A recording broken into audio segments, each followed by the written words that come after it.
How do we predict the path of a disease before it overwhelms us? The answer, surprisingly, isn't a crystal ball, it's mathematics. Epidemiological models are our tools for seeing the future of an outbreak, and a fundamental one is called the SIR model.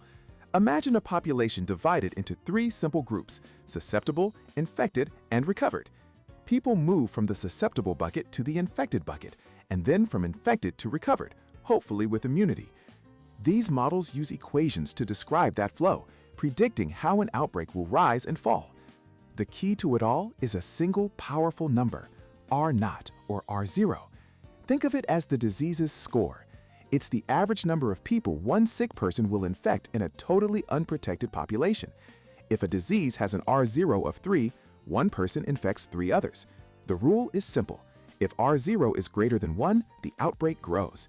If it's less than 1, it fizzles out. So, how do we fight back? We attack that number. Social distancing and masks reduce the transmission rate, shrinking R0 directly. But the most powerful weapon is vaccination. It takes people out of the susceptible group entirely.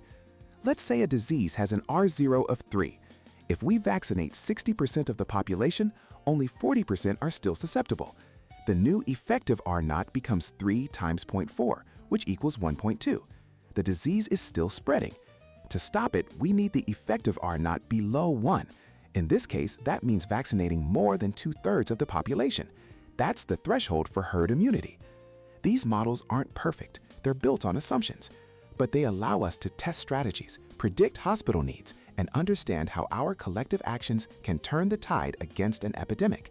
It's abstract math transformed into a shield for public health.